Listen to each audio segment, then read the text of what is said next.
Welcome back to another Scuba Diver Live. I'm glad you're joining us for this lovely sunny evening. We've got another live stream coming your way, hopes to inspire you, educate you, and hopefully give you a good hour of a bit of humour and a bit of a laugh as well. Remember, if you like what we're doing, hit that subscribe button, and we will be, bringing you every time we're out there. Hit the bell, and then you will be getting updates of any new installments we're doing. Remember to leave your comments. We like to see what you like what we're doing. Tell us any topics you'd like to see, and we will go from there. Remember, if you're watching us live, send us any questions, and we'll put them to our audience. Before we bring the guests on, just like to say a big shout out to MeFlex, our sponsors. Remember, flexible, durable hoses, add some colour to your kit, and just brighten up your day a little bit. Their shop's open now, so check it out. Right, on with today's show. We've got a great one lined up. Epic expedition to, of all places, Indonesia for cave diving, which I have to say was not somewhere that I knew for a cave diving destination. But we've got Rasmus Tysted, Maria Brollerup, and Pete Mesley joining us from all around the world. Hi, guys. Good morning. Hello there. Hey, how are you? So we are at all different timescales here because we've got Rasmus and Maria over in Denmark. And poor Pete's had to get up very early in the morning down in New Zealand. Well, thank you all for joining us and all looking bright and bushy-eyed. So, yeah, basically, like Indonesia, what a bizarre place for cave diving. When you first approached me about doing an article about cave diving in Indonesia, I have to say, my first thought was Indonesia isn't somewhere I'd ever heard of as a destination for cave diving. So I suppose the starting point really is, how did that even come up? How did you guys get involved in this expedition? So I'll put, who wants to go first? We'll throw it out to Maria first. Yeah, I'd like to take that one. Actually, I was in contact with a friend from Malaysia who's got a Malaysian dive center, and he was recently certified a cave diver in Indonesia. And we were talking about getting together and diving in Malaysia. And he was like, why don't we go cave diving in Indonesia instead? And I asked him, like, what are you talking about? I never heard about that before. He's like, oh, it's down in the southeast of Sulawesi. There's a lot of cave there. But I have to warn you, I'm really sorry, but they're not really that explored yet. It's like, oh, really? Yeah, it's like, yeah, there's a guy down there, Robin Guesta. He's got a dive center in Wakatobi, and he's doing like a hard push to get these caves explored. But if you want to join, well, you might have to do some exploration. Like, all right, game on. He dropped out of the trip, but we were talking to Robin, and he was like, yes, I've been doing a lot of work down in the south, but there's a whole area up in the north. Well, still a lot of caves that he's just put on the map, but never really explored. But up in the north, he'd never been. So he said, come, let's do it. Like, I need a team, let's go. And yeah, that was basically the start of it. Cool. So that was obviously, you roped Rasmus in. How did Pete get involved into this as well? Well, Ras and Maria basically contacted me and says, hey, listen, we need some lights. What sort of ideas have you got for some lights for some photography? And I said, what do you need it for? And they said, oh, we're doing this. And I said, is there room for one more? So I kind of muscled my way in on the trip, So yeah, it turned out to be, my goodness, one of the highlights of my diving careers, and we'll get into all of that a little bit later. But that's how I got in, and basically I came with the lights, and so that's how I got into it, I do like that. So you were basically contacted for supplying lights, and then you just say, well, the lights will come, but I'm carrying them.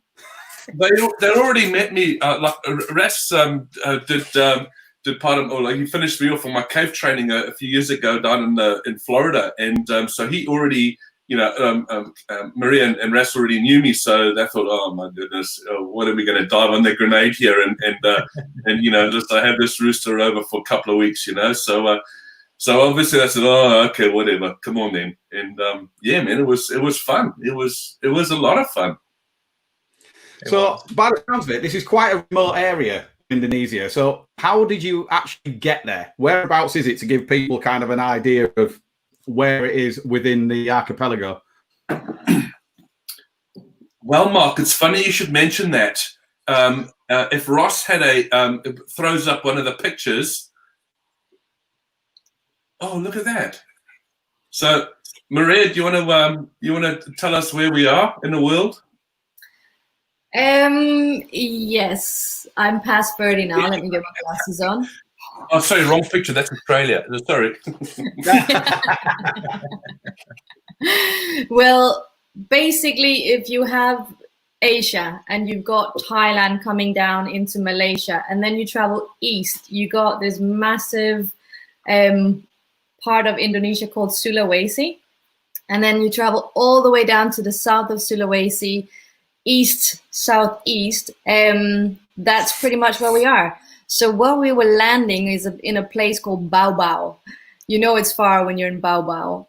And I can't really point it out on the map, but hang on, guys. Can you?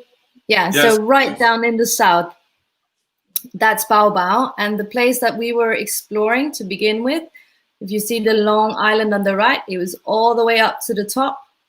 And then follow down that little nose. You have like a yellow dot on it. That's the area. Right. Yep, so that's where you were. Yeah, exactly. That was the second part of the trip. So first it was a good 7.5, 8 hours drive up through jungle roads up to this place called Erege, and it was literally old tarmac that had been pulled away, and now it was just clay, muddy jungle path. That was a good bumpy 8 hours with the trucks and the gear. Good trek. I was going to say, I always find that expedition is a phrase that gets much overused. You get many people say we're going on an expedition, and they're going just on a trip where, where so many divers have been before them. And to me, an expedition is always something that's kind of pushing boundaries, or it's going to somewhere new. So this seemed to tick all the boxes in terms of what an expedition really should be, just from what you were describing there, that when you get there, you've got to get through all this jungle terrain to even get to where you start in the exploration. Yeah. Yeah, as you will see in a minute, it was proper exploration. I mean, one thing was the caves, another thing was the climbing. We had to do some climbing training even to go into some of the caves, or before we went into the cave. But just landing this small village called Baobao was an experience. I mean, they rarely see white people down there. And when we drove up north, it was only about 150, 170 clicks. But it took 8 hours, so you can tell a little bit about the terrain. But when we got up there, all of them had, no, not all of them, but some of them had smartphones. But up there, they were not used to see white people except on the smartphone. So that was really interesting. And Maria's blonde hair was very popular. I was going to say, I bet you really do stand out. Mind you, all of you, like you said, I can imagine from being to Indonesia to North Sulawesi, where a lot of divers go, but when you're traveling out away from the resorts, you're still quite a novelty factor, really. Absolutely. And there was nothing up there, and one of the parts making this an expedition is you have to bring everything. So the compressor is being brought, all the tanks, the fittings, every single thing that you need and that you might break, you need to bring. So that in itself was the expedition. Yeah. Well, this picture that Ross brought up here, I mean, that looks like the middle of the jungle, and then suddenly a pool of water in it. Yeah. So one of the big things was Robin. He was just incredible, and as you'll see in a few pictures a little bit later on. Everything just took so much. He had to go to all the village chiefs and ask permission, but on the prospecting side of things, this is just a basically just looking at Google Earth and looking at just the holes of water, and we would go there and we would prospect, and by using all sorts of different methods, but basically just turning up to the site and having a look and see, and then someone would choose to go and jump in the water and go and have a look. And a lot of the time it was, you know, places which absolutely looked like, you know, it was a big walk down to the cave entrance, and there was water there, so it just, everything looked like the way it should. And then instead of us carrying all of our equipment down, then we would take it in turns to just put a mask on, put a little 3-liter cylinder under our arm, and a little light, and head off and see if around the corner there was a cave, and if the cave went any further. So you know, that was particularly fun for me, because you know, you'd get around the corner and you're thinking, oh my goodness, I've got a single light, I've got a 3-liter cylinder, and just me in there. I'm thinking, okay, yeah, this has gone on far enough. That's good. It looks like a cave. It's around the corner. We're about 4 or 5 meters in left. Let's give it a go, you know. And that was fun. That was really exciting. It does sound like it does sound very much like a bit of monkey cave diving there. Yeah. So what on earth are you guys doing here? Well, to go safely into the caves, we obviously need line so we can find our way back, both in sealed out situations, which there's a lot of in new caves because there's so much sediments on the walls and in the ceilings.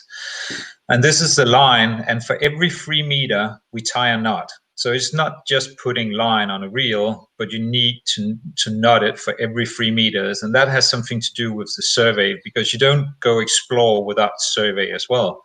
So whenever we go in, we always measure the length and take compass direction of which way we're going, and makes all kind of notes. So we're mapping the place as well and documenting that we actually been there. Mm. And we were actually fortunate enough to do that quite a few times, and which meant we actually put some line in already from day one. So what you got to understand is the whole part of the cave expedition, maybe 80%, 95% of the time in that area is when you actually find cave that goes somewhere. So we spend a lot of time, like Pete was saying, just poking our heads in holes, and sometimes it was proper swamp infested, like mosquito infested swamps, and other times it was bigger lakes. And you see in the pictures, sometimes it's just a really dirty little hole.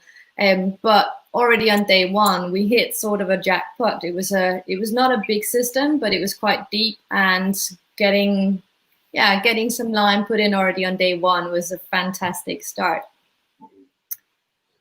I was just going to say, it seems like you had quite a big team from the stuff. So was there like 4 key divers, and then how many people were involved on the whole side of things? Pete? Yeah.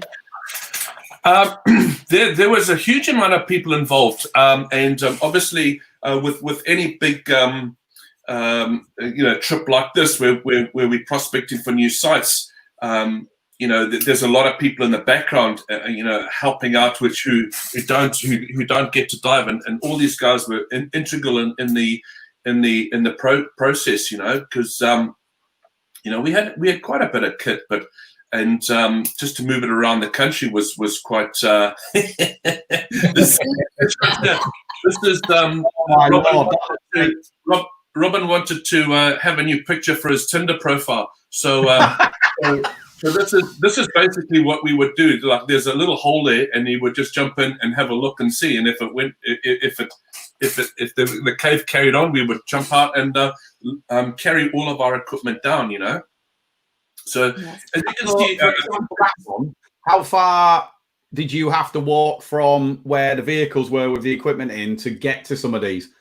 Okay, so getting back to the team size, we were 4 explorers on our team, and when we came there in the beginning, there were another team that was ocean exploring, because the ocean up there is not explored at all as well, and there were another team that also went with us exploring caves that came from the same areas where we did down in Bao, but they left a little bit early. And then we had a bunch of, let's call them Sherpas, because that's something we all know what is. So and they were helping us out with all the logistics and carrying stuff out. So to answer your question, sometimes we were just driving on the jungle road, and then as there was an image before showing the drone. So Pete brought a drone, so we put up the drone and made that scout for holes, water holes. And if there was a water hole, we chop us through the jungle with the machete. Sometimes it was a few hundred meters, and sometimes it was maybe a few miles. So it really depended, but the jungle was dense, so we couldn't go that far. We didn't have that much time in total. No, I could imagine if you were having to, hack your way through, it could get very tiring. I love all these like macho posing shots where you're out there, and I think there's lots of new profile pictures being taken. Well, leave that on for a minute. The other thing we did have there, Mark, was apart from Maria getting a lot of attention, being a lovely young blonde girl, but Rasmus was everyone seemed to think he was a film star. Who stars in some action movies, and I personally see the resemblance, and so everyone would think that Jesse Pinkman would be with us on our team. Sorry, Jason Statham. Yeah, that's Jason Statham. There we go. Yeah, Dino, you know it, mate. You know it. Yeah. So you won't see anything. I started in those movies called what are those? Fast and Furious? Yeah, that can be one of me. The Fast and the Furious. The Fast and Furious. I like it. So this looks like this was maybe a bigger cave system that you got yourself into here. This one was actually really interesting because it was just in the back of a local village. So here we just drove up to the village after looking at Google Maps and talking to the people, and we understood, well, there was quite some water holes, and it didn't take very long before we had half of the village following us down to the water. And Rasmus and I were taking lead on this after Pete had jumped in, and actually you saw there was 2 little channels going underneath where all these people are standing. So this one we got in, and it wasn't that long. I would say, what, Rasmus? 100, 150 meters maybe, but just twirling and twisting around, getting proper super silty. Yeah, proper side mount, proper silty, but beautiful corals and ancient fossils. But it was another dead end, but this experience was one of my absolute favorite. I was going in the water like you see with Rasmus here, and changing in one of the local houses, and the lady was so proud to have me in her bathroom. Like, she kept walking in and asking if I needed something and if I was cold, and really, really cool people. And I remember walking through the village with the gear, and there was goats and chicken jumping aside from us. It was just such a weird experience, and the cave was actually beautiful. And coming back out of the water, having people waiting for us to see what we were doing, because they understood, like, these people, let me explain, the water holes, they call it the mandi. So this is where they would go and shower and bathe earlier and do laundry. So for them, it was just a very curious thing that we would come with all this heavy equipment and jump into their little water holes, the shower holes. So that had some cool attention. I was just going to say, I can imagine it would almost be like, for them, watching you put all that equipment on and venturing into their water hole. Yeah, it would just be like seeing 2 spacemen heading off on exploration. It's that out of their, what they could think of. Exactly. Yeah, it was really, really cool. And after this dive, we sat down and we shared lunch with the village, and they came by with coconuts for us. And it was just a really, really nice, cool experience. Super cool people. Some of the colours in there looked amazing as well. Oh, he's going for his Hollywood pose again here, obviously. These are when we like obviously it was my first cave diving exploration trip, and I was super excited, and I said, look, I don't want to look like a numpty, so what sort of kit do I need so that I know what so I don't look like an idiot forgetting stuff, and they said, look, you gotta bring some pants and some shoes, some hiking shoes. And I said, what are we going to need that for? Because we're going to be going through the jungle. So I said, oh, okay, so I'm going to need some jungle pants. So these are Rasmus's jungle pants and jungle boots, you see. And for most of the trip, we didn't get to put them on that much because all the locals were just in their flip flops.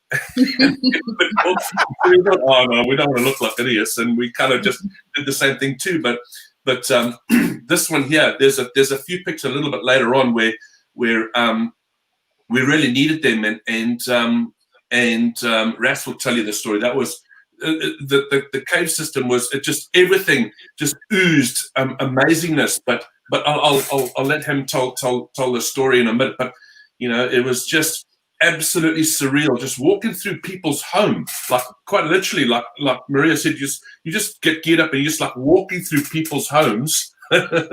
Morning, yeah.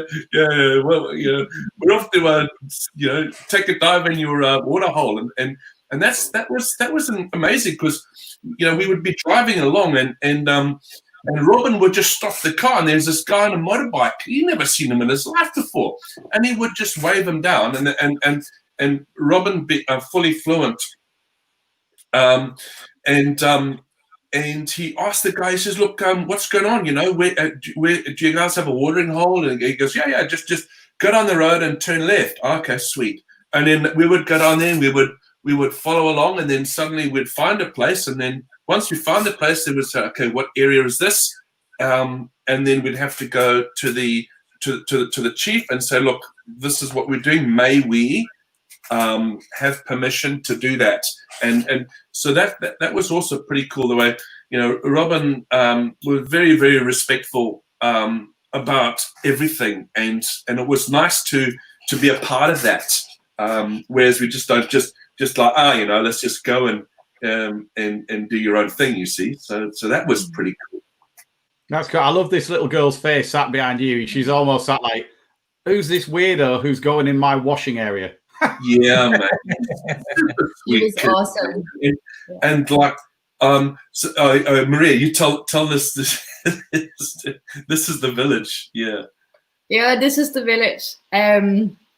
Actually, just the one road going through the village, and like Pete said, we were literally just walking through people's houses and under laundry, and pushing chickens and goats aside to get down to the water hole. And yeah, it was very strange. I think they were a little bit more baffled when Rasmus got down into his undies to get into his wetsuit. I don't think they've seen that before on the street. But you mean Jason Statham?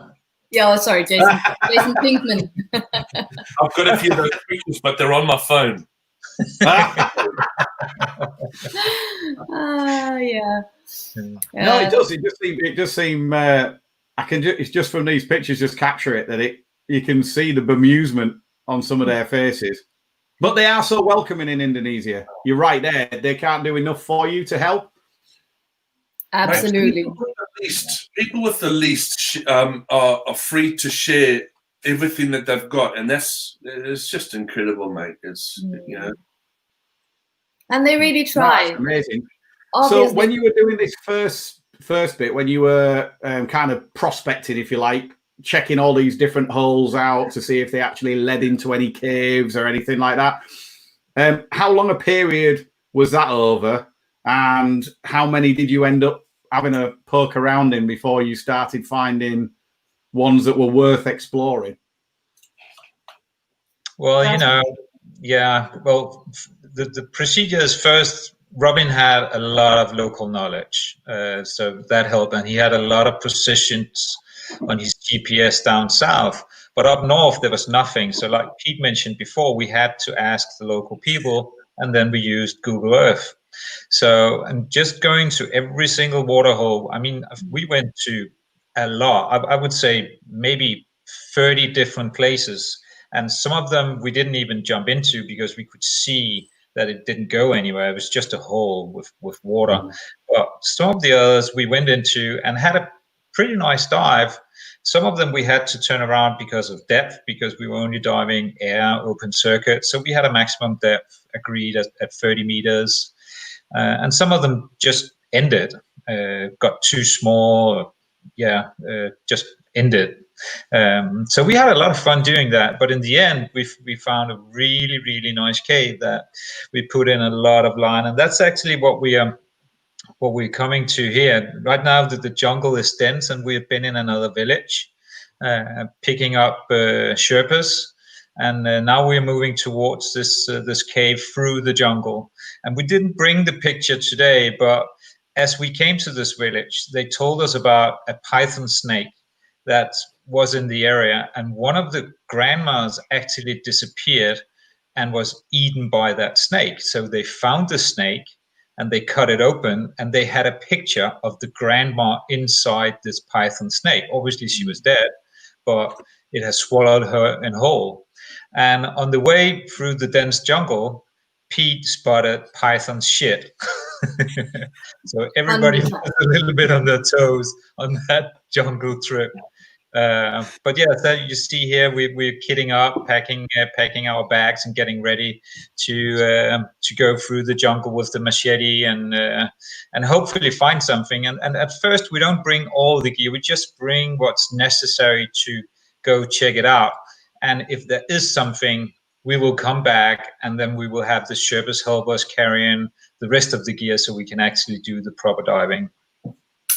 I was just going to say, I can see why you mentioned before you went on this trip, you had to learn some rope skills and climbing skills and everything. I mean, that picture there just shows why. I mean, some of this is full on climbing to just get down to the access point.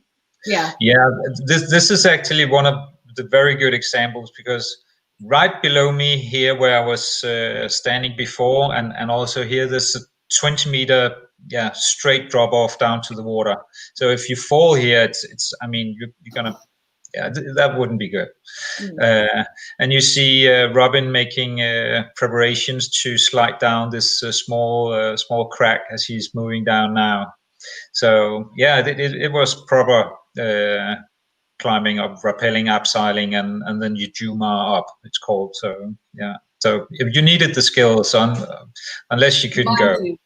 After that, they had gone down with the ropes and everything. One of our local Sherpas, Petra, he just climbed down in his bare toes and hands and up and down again.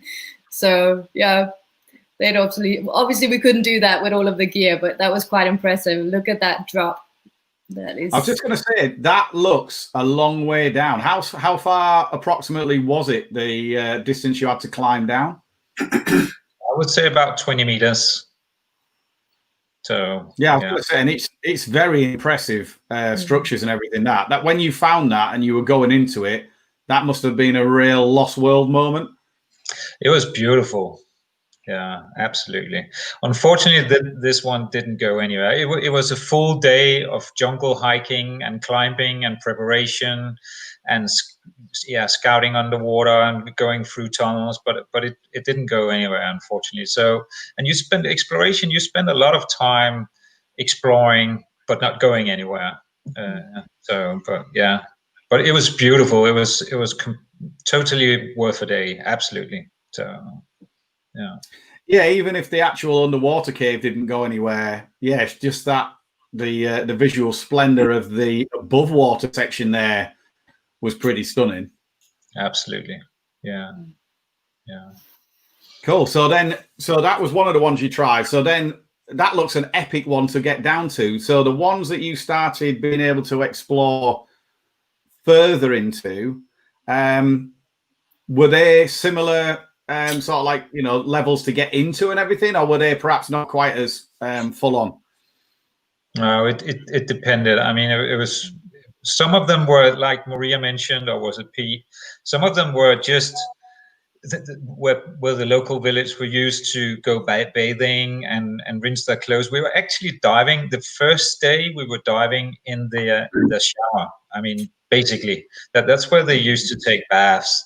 And just across the street, Maria and I went in as well and looked, and that's where they were doing all the laundry. So I think there were about 50 locals around this small pound, and they were washing the laundries and they were bathing, and then we came with all our gear. And just remember, they probably don't even seen a white man before in real life, and then now they're coming in this scuba diving suit and kit and jumping in where they just go bathing. It must have been really weird for them, but all of them wanted to do selfies. So never been so nice.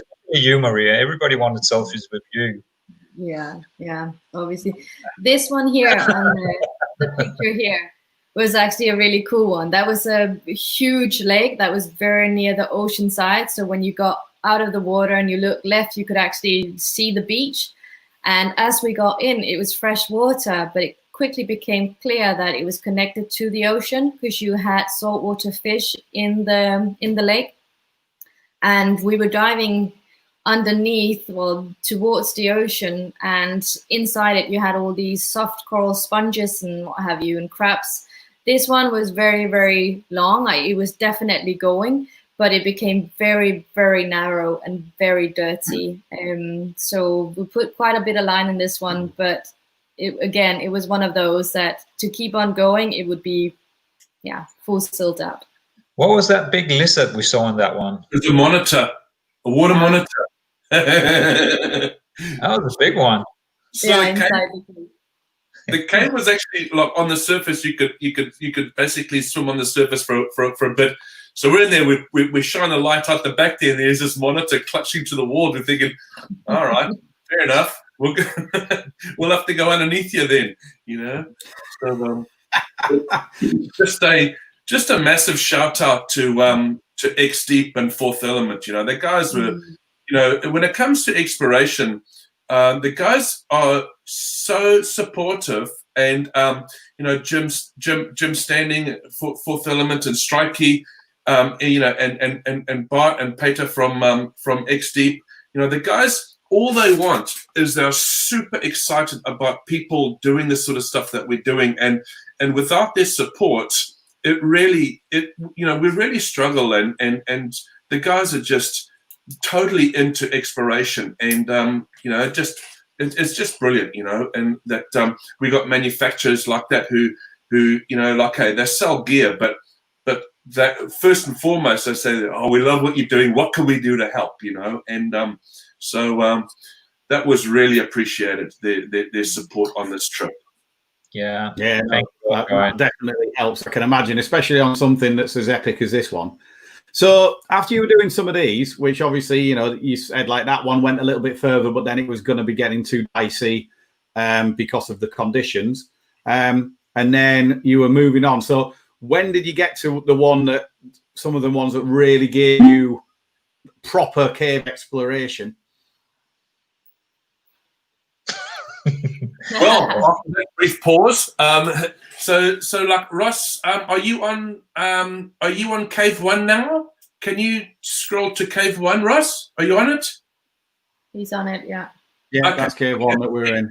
So, can you move forward a couple, please? Sorry, you went back a couple. Sorry, mate. Here we go. So as Maria said, that you know, there's a few caves that we had some really fruitful finds, you know, and the wonderful thing was every single cave was completely different unto its own. The one before was all the soft sponges and all the rest of it. Now this one here, Ras, do you wanna talk us through this one there, bud? Yeah, it was down along another jungle road, and we're passing just a small farmhouse, which was actually on, very nice. And then I had to walk down to this small lake. This one was actually one of them that kept going, but we had to turn around because of depth. But we were first scouting out, so with this small 3 liters under your arm and a mask, and just going down, and it actually started fairly deep. I think it's about 15 meters, and it fairly quickly split into 3 tunnels. And at that time, you have to turn around, but it was definitely going. So I turned around and came back for all the gear, and then we went in and went down to 30 meters in 3 different teams. But all the teams have to turn around at 30 meters of depth because it was going too deep. It was just a shaft, a chimney going vertical down from 30 meters, and couldn't even see the bottom. So an excuse to come back for some more with rebreathers one day. But to actually go to the caves that we could put in a lot of lime, we had to go all the way back to Bao. So we drove back on these dirt roads for 8 hours and over these really bad bridges that you could just hear squirting, and it was a little bit nerve-wracking driving over these bridges. So Ross, you could just move forward a bit on the images so we get to the cave. Oh, I can see the conditions in some of them. That one, that's amazing. Yeah, that's the mother cave.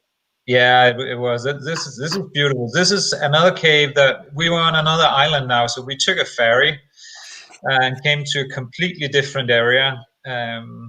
And for this cave, you can see all the pipes out in the right side of the image, and that is water pumps and water lines going up to the village for drinking water and washing and stuff like that. So this village was a little bit more modern. They had running water in their homes, and they took it all from this cave.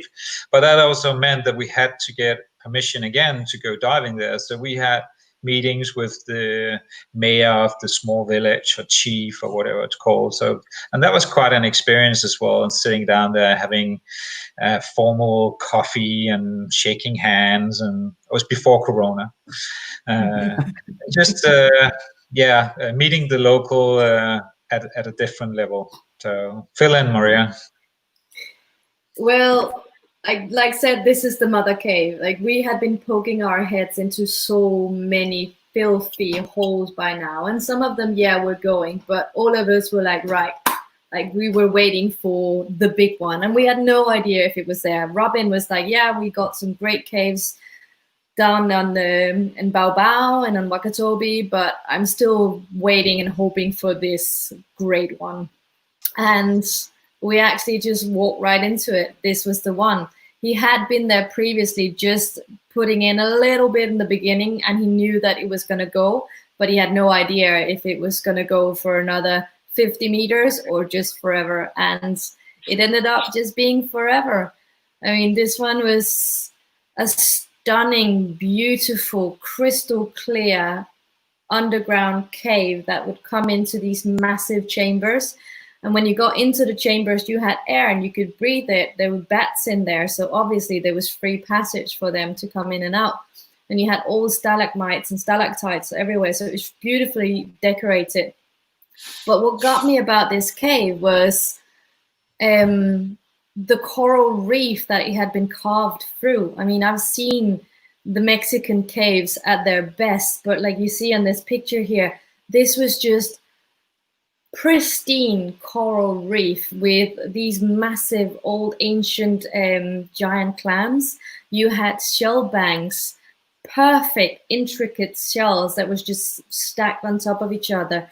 And as you would move down the cave, it would become more shallow, and then you would have all these crystal stalagmites and stalactites breaking up. Like, it was just mind-blowing. So she was running for a good kilometer or so, just this beautiful coral reef, slow river kind of thing. And sometimes it was big caves and open caves, and you could actually get out and walk around and take pictures in it.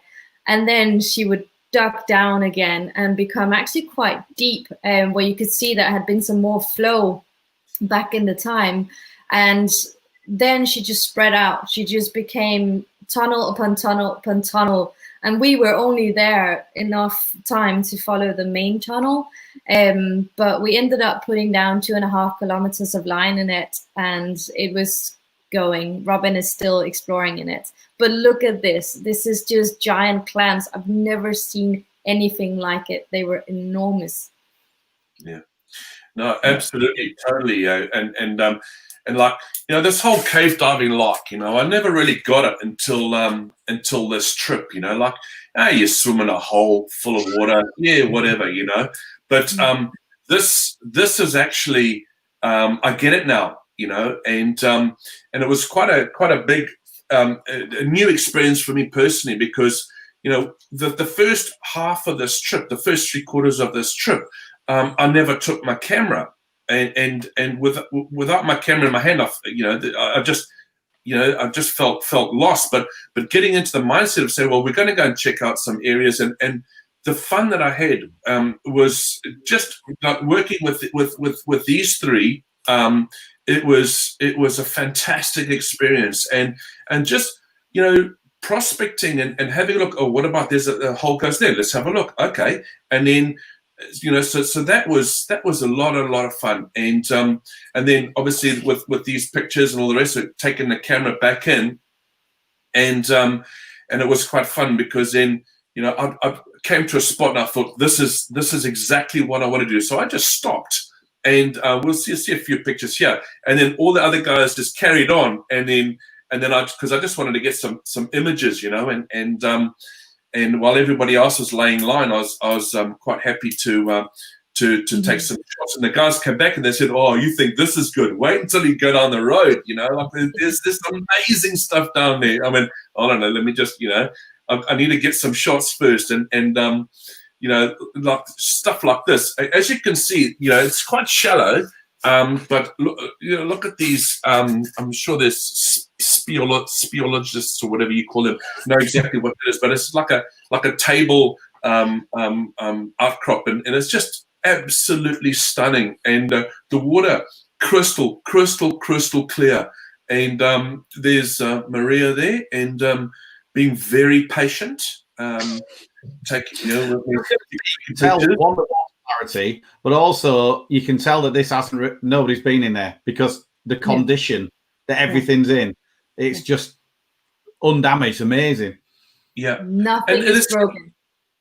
It's quite like when you first see it, you think, oh well, there's concrete stairs down there. Like, man, of course people must have been down there before, but that was all for fresh water. Nobody had been inside there, and this is where, due to Robin, actually thinking about going through all these places, and this is what we find, you know, and it was very, very humbling.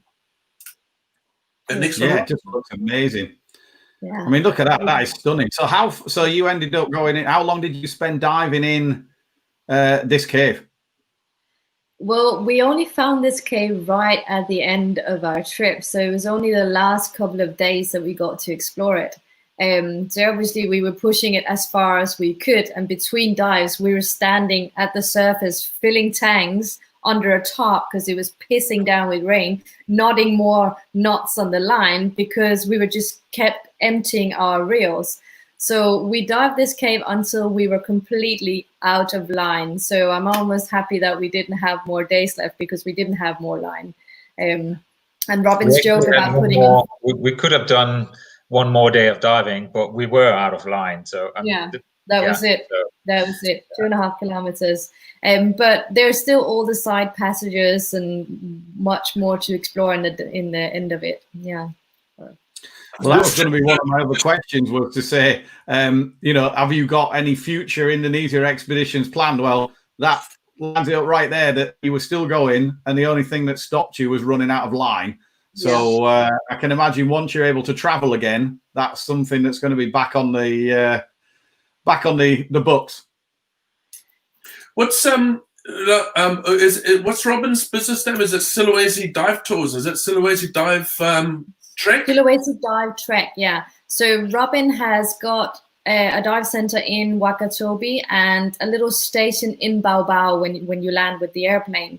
And he's got some cool little caves there for training purposes. But yeah, he's got a lot more marked down to be explored. So if anyone's listening to this and you want to get into this sort of stuff, get hold of Robin. Like, you know, he's a Frenchman, so, you know, no one likes the French, do they? I'm only joking. He's awesome. And we had a lot of fun together.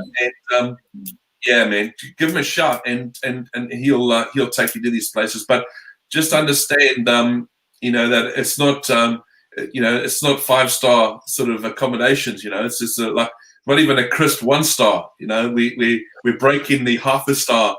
But hey, listen, that's all par for the. If you don't like rice, you're fucked. Yeah. It is literally the asshole of Indonesia, pardon my language. And it's not for, I mean, if you want to go cave diving and toddle around, Mexico and Florida has it all. But if you're into expeditions and if you're at the level where you can actually do the job, this is a lifetime experience. It did look stunning in there. Pete, what you wanted to say something? Me? Yeah, I thought you were putting your finger up. You look like you were giving it the can I have a chat? I was actually going to ask you a question. Some of the those images were obviously absolutely stunning. But what were some of the main challenges with trying to light it? I know that you brought the light, which was how you wangled your way on the trip, but it still must have been a real challenge to try and capture those caves in all their majesty like you did. Oh, well, mate, there's only one person in the world that can ever do stuff like that. So obviously you got to bring me along onto all of your trips. No, man, it's a big team effort, you know, and again, you know, friends of mine from overseas, from America, you know, like Becky Kagan-Schott and all the rest of it. She has people lining up to help her with modeling and all the rest of it, but no one wants to dive with me, you know. So I'm a bit stunned about that. But Maria and Ras were very, very patient. And as you can see in a couple of those shots before, that's Rasmus, and these are 30-second exposures. So this guy was like, you know, so that was great. And but just lighting up, we just, you know, I just take my time, you know, like each one of those shots would maybe take about 45 minutes to set up, you know, and doing all the light painting stuff and all that sort of mulak, but it's just worth it, and you know. The amount of content in those caves were just, you know, we're looking at getting biologists to have a look and explain and learn about all the different fossils and all the rest of it. They're not biologists, you know, sort of like, I don't know what you call them, but the thing is, the place that we were diving in Muna there is maybe, I don't know, how far is it away from the ocean? It's kilometers away from the ocean.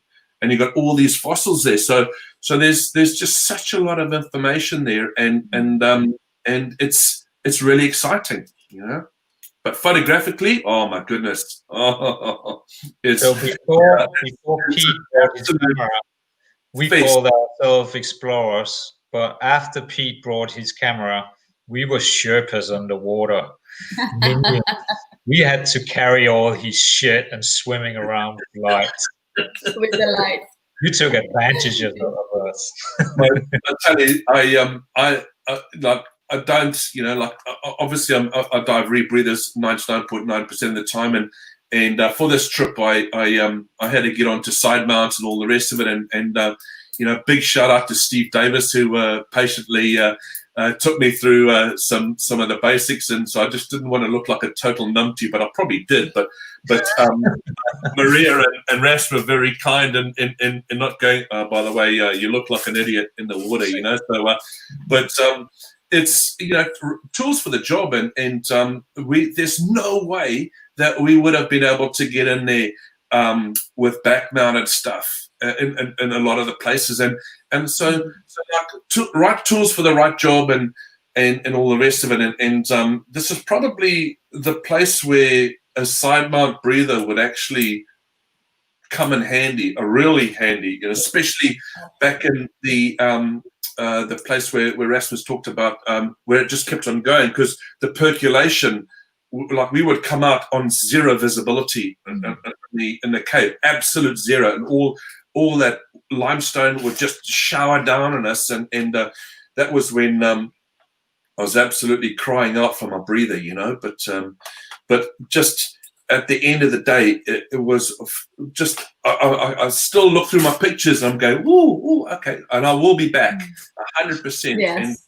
And it's kind of, Mexico is awesome, but it doesn't have, well, not that I've seen, it doesn't have the fossilized, intricate stuff, and I'm sure there is there, but there is, but this is just untouched and just a little bit more.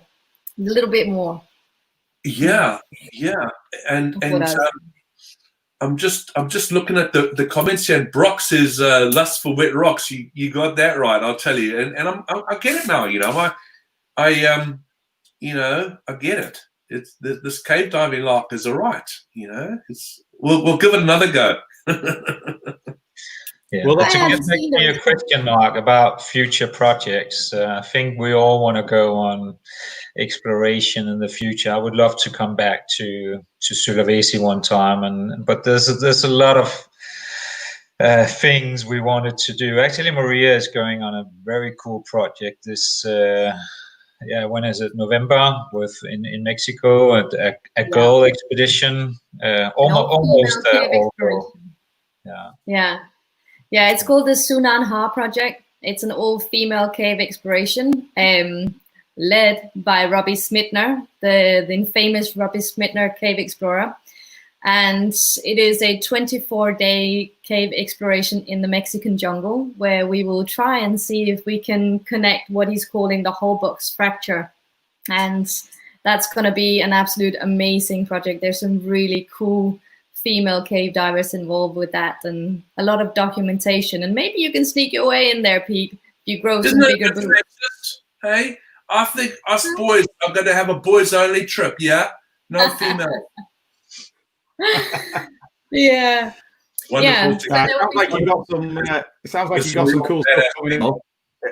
Be interesting to see if you do get back to Indonesia, what else you find when you're out there. I'm looking forward to seeing what you come back with from that Mexico trip as well. That sounds very interesting. And also, obviously, the reason this first came up was that you guys have written me an article that's going to be in Scuba Diver Australia and New Zealand. So if people keep an eye out over the next couple of months, they'll be able to find out more about what you got up to and see some more photographs and stuff then. So that might inspire the next generation of people wanting to explore Indonesia's cave systems. Hopefully, yeah. So that'll be very cool. No, that's excellent. Well, thank you very much, guys. That was very illuminating. Amazing photographs, amazing tales. I just can't get out of my mind now the fact that I've know a Danish Jason Statham. Well, thank you very much to our guest. That was amazing. Hope you enjoyed that, and that's inspired you to maybe think about trying to get into cave diving so that you can see some of those amazing images and places like that, because that was totally off the charts. I've never seen anything like that with the clams and everything. Very cool, very cool. So anyway, hope you enjoyed that. Remember, hit that subscribe button, ring the bell, and you'll always know when we're doing anything new. Big thanks to Mesley Hoses. Their store is still open, so if you are sorting your kit out ready for when you can get back in the water, look them up. And then all I can say is we're going to be back on Friday, the 12th of June at about 3 p.m. British Standard Time for our next live stream. So I look forward to seeing you then. In the meantime, stay safe. Thank you.